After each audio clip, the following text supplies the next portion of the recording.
Paz do Senhor. Já faz bastante tempo que eu não gravo, mas é porque eu comecei a trabalhar, mas agora eu tô desempregada de novo, tô tendo tempo, mas às vezes eu fico um pouquinho desanimada. E dessa vez eu resolvi gravar porque eu tava até conversando com uma amiga sobre esse tema. Eita. Vem cá. Vem. Quer vir, não? Vem cá, dá oi pra todo mundo.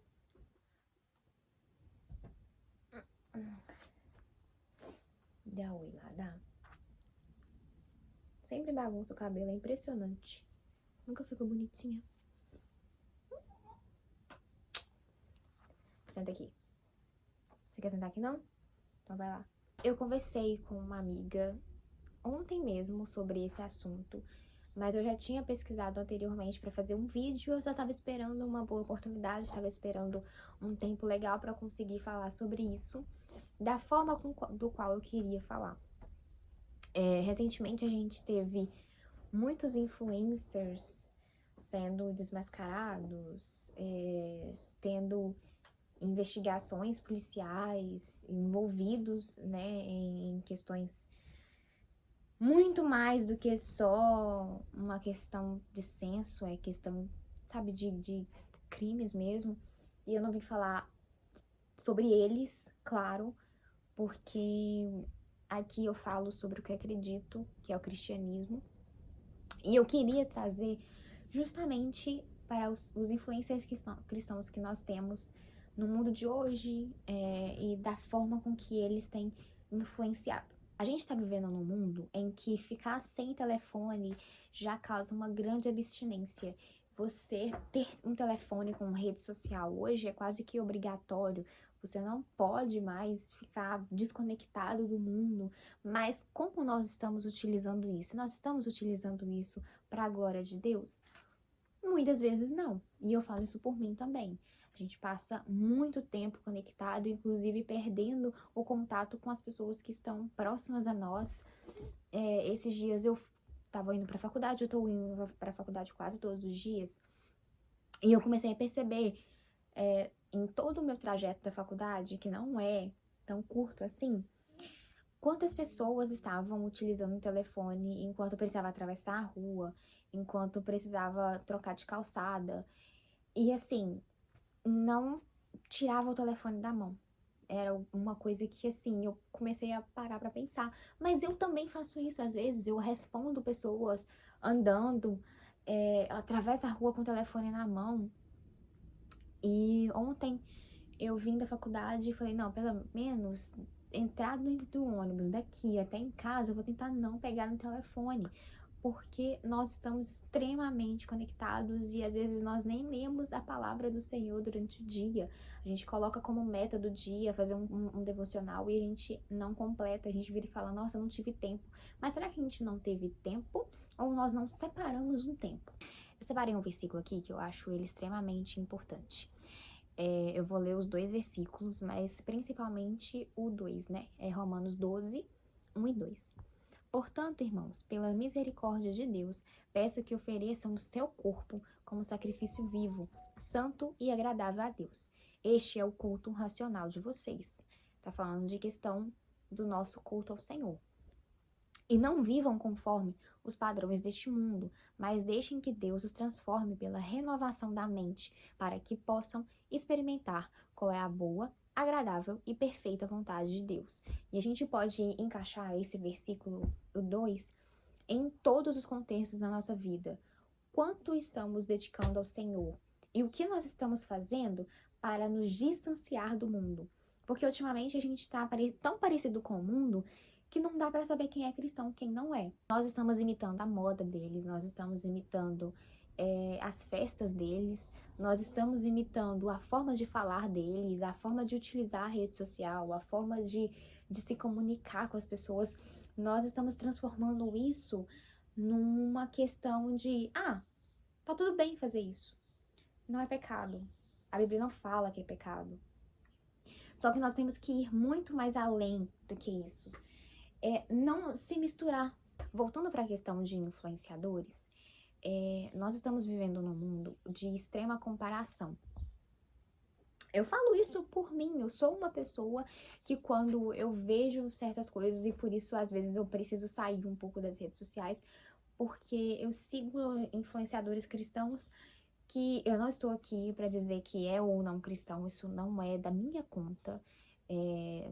Não tenho como conviver com essas pessoas o suficiente para falar se elas são cristãs ou não. Mas o que a gente tem para poder verificar é a questão de como você utiliza a sua rede social. Principalmente você que é um influenciador cristão. O que você compartilha? Como você compartilha? Você pensa nas pessoas que estão te assistindo? E geralmente, a maioria dos influenciadores cristãos que nós temos hoje em dia são, em sua grande maioria, ricos. E eu estou falando isso completamente sério. Ricos que não trabalham de CLT, que não têm uma vida extremamente corrida, que tem babá, que tem gente para limpar a sua casa, que eles têm tudo do bom e do melhor em questão de moda, em questão de faculdade, em questão de moradia. E eles trazem muito isso, sabe? De, ai, Cristo me deu tudo. Tudo bem, Cristo te deu tudo. Mas e se ele tirar? Você vai continuar postando? Você vai continuar mostrando? Ou você só vai virar e falar, ai, eu preciso dar um tempo das redes sociais porque tá tudo muito bagunçado na minha vida. Você só mostra o que você quer. E o que os influenciadores querem hoje é vender uma ótima imagem, uma imagem perfeita. Eu não vou entrar nesse assunto porque isso também não diz respeito a mim, mas eu sigo uma influenciadora do qual eu sempre achei a vida dela muito perfeita. Ela tinha um ótimo casamento, aparentemente. Ela se veste muito bem, com as melhores marcas. Ela sempre muito perfeitinha, sabe? E isso me atingia um pouco, porque eu falava, cara, olha onde eu moro, olha o que eu tô fazendo. E é uma idade parecida. Hoje eu tô com 21 anos, ela tem 24, 25, talvez. E eu sinto, e às vezes eu fico com isso na cabeça, a gente não deve ficar, e eu tô lutando muito para que o Senhor tire isso de mim, é aquele sentimento de comparação. Eu tenho essa idade e eu ainda não cheguei nesse nível, mas fulano já chegou. E isso piorou muito com as redes sociais, porque as notícias chegam de uma forma muito mais rápida. Você fica sabendo das coisas de uma forma muito mais rápida, você fica sabendo da vida dos outros de uma forma muito mais rápida e prática. E essa moça, infelizmente, passou por umas questões no casamento, do qual não foi culpa dela, e o marido resolveu abandonar. Então, ela não teve, aparentemente, ela não contou. E tudo bem, glória a Deus por ela não ter feito do casamento dela um escândalo. E eu fiquei, cara, gente, eu via assim, e eu achava um relacionamento tão perfeito, sabe? Tudo tão perfeito, tudo na vida dela se encaixava, parecia que nunca vivia uma turbulência. Mas a gente entra novamente nessa tecla. As pessoas postam o que elas querem postar. E a gente chega num sentimento de inferioridade muito grande. E quando o Senhor disse que nós somos inferiores, e tudo que nós temos, por que que nós não reparamos que nós comemos, nós dormimos bem, nós temos dinheiro para nos sustentar? E hoje em dia, com as redes sociais, isso não tem sido mais o suficiente. Nós sempre queremos mais. Eu ouvi vi um vídeo, no caso, de um teólogo que eu acompanho, que eu gosto muito, do canal Dois Dedos de Teologia. E ele disse, nós sempre oramos para o Senhor nos dar sabedoria. Nós sempre oramos para que nós sejamos usados. Mas nós já oramos para o nosso próximo ser usado? Por que que nós só queremos a glória para nós? Porque quando nós pensamos nessa questão de ser usado, nós pensamos em fazer grandes coisas. Mas por que que nós não pedimos a Deus para que o nosso próximo seja usado e que nós possamos carregar as malas dele? Isso não vai estar glorificando o Senhor? Um outro ponto, dentro ainda dessa questão, é os influenciadores que utilizam, e nós mesmos nos utilizamos, de curtidas, comentários, likes, quantas visualizações e não sei lá mais o que existe hoje em dia, pra gente moldar o nosso próprio caráter, ou a gente moldar o quanto nós somos referência na nossa comunidade, na própria rede social. E assim, o quão importante nós somos para resumirmos tudo em quanto engajamento nós temos. Porque nos últimos dias nós temos visto influenciadores que têm ótimo engajamento, inclusive um engajamento assim, maravilhoso. Mas o que eles compartilham nas redes sociais? Nós vimos que compartilham até crimes. Então, o quanto isso deveria nos afetar e o quanto realmente está afetando? Por que que o nosso mundo hoje em dia gira em torno de quantos seguidores você tem, de quanto engajamento você tem nas redes sociais? Porque se for assim, você não é relevante para o mundo. O que é relevância? Relevância tem só a ver com questões de métrica nas redes sociais? Isso deveria também ser pensado. Até porque isso pode, na verdade já tem virado, e aparentemente pode piorar muito, uma questão de idolatria, porque nós estamos buscando mais status digital. E nós olhamos, tem um pregador evangelista, infelizmente tem fama demais também, que todas as vezes que ele rebate questões de teólogos que vem trazendo sobre por que que você está trazendo o evangelho dessa forma. Ele vem nas redes sociais e diz, olha, com o que eu preguei em X lugar, nós conseguimos uma conversão de mais de 80% das pessoas que estavam nesse local. Primeiro, nós sabemos, não é a pregação, não é a pessoa que está pregando que converte. O que converte é o Espírito Santo utilizando a palavra que foi pregada.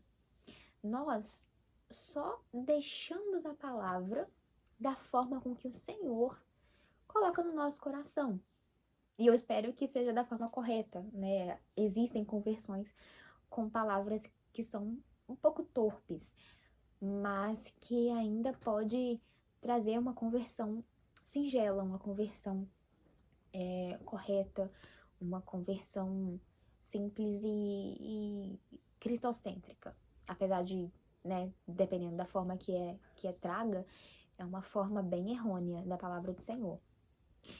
Mas a pessoa coloca na mesa o seu status e o que ele faz com o que ele está pregando, ao invés de dizer sobre o seu próprio caráter, ao invés de se defender com a própria palavra. Ele não se defende com a palavra, ele se defende com o trabalho dele, com o que ele faz. Porque não parece que ele faz realmente por amor, ele faz por status. Não estou falando só dessa pessoa específica, eu estou falando de várias outras, porque não é só uma que existe, infelizmente. A gente não tem percebido o quanto isso tem acabado com a nossa vida espiritual.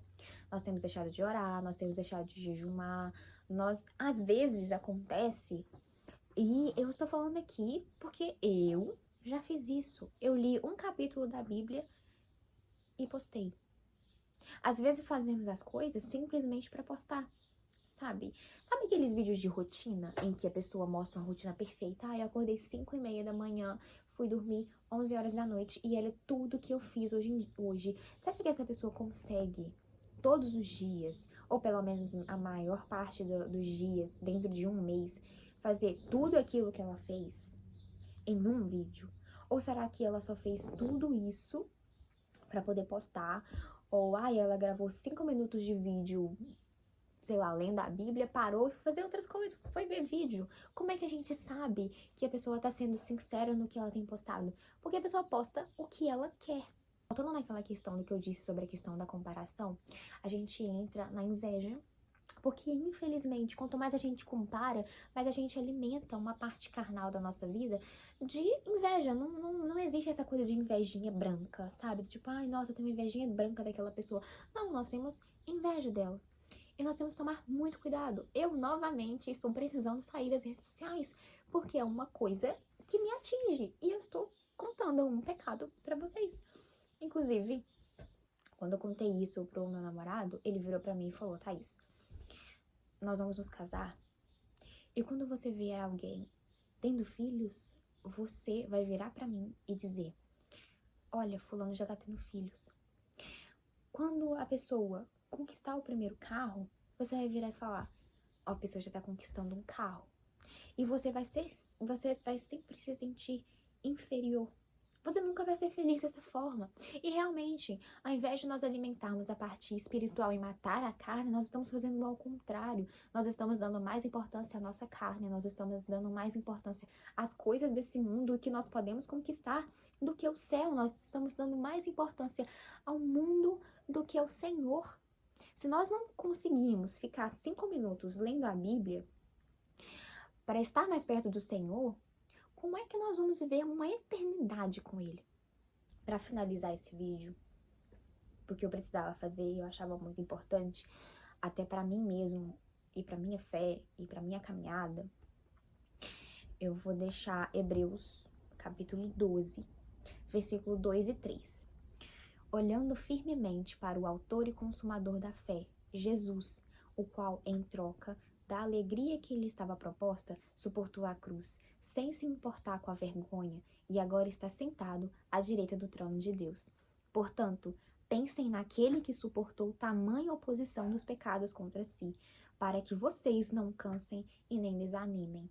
Estamos vivendo um mundo, um século, em que o evangelho simples e genuíno tem sido muito cansativo. A gente tem que mudar, a gente tem que melhorar, a gente tem que trazer festas, a gente tem que trazer 1001 coisas para que o evangelho fique mais atrativo, principalmente as pessoas jovens. E esse não é o evangelho que o Senhor nos mostrou. Esse não é o evangelho do qual conquistaremos o céu. Porque sem cruz, nós não podemos fazer nada. E nós só estamos aqui porque a graça do Senhor nos alcançou. Nós não fizemos nada. Nós merecemos uma morte pior do que a morte que o Senhor teve. Porque todos nós somos pecadores. E extremamente pecadores. Não é pouco, não. Nós somos muito pecadores.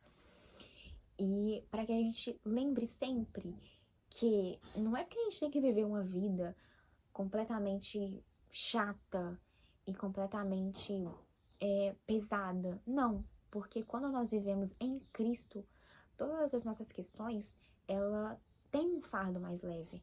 Porque nós sabemos em quem nós confiamos, nós sabemos em quem nós estamos depositando a nossa fé. E lembrar sempre o que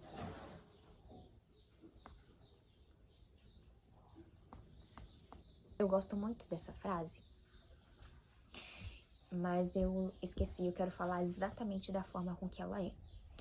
Então, eu vou procurar aqui, porque eu não quero falar errado, eu quero falar exatamente como ela é. Eu demorei um pouquinho pra achar, eu tive que pausar. Mas é o seguinte, Paul Washer uma vez disse, e eu sou apaixonada por essa frase, porque ela resume tudo o que eu vejo nas igrejas neopentecostais de hoje em dia. Se você usa meios carnais para atrair pessoas para a igreja, você irá atrair pessoas carnais e terá que continuar usando meios carnais, maiores ainda, para mantê-los na igreja. Que meios você está usando para atrair as pessoas para o evangelho? Que meios usaram para que você se convertesse? Você já parou para pensar nisso?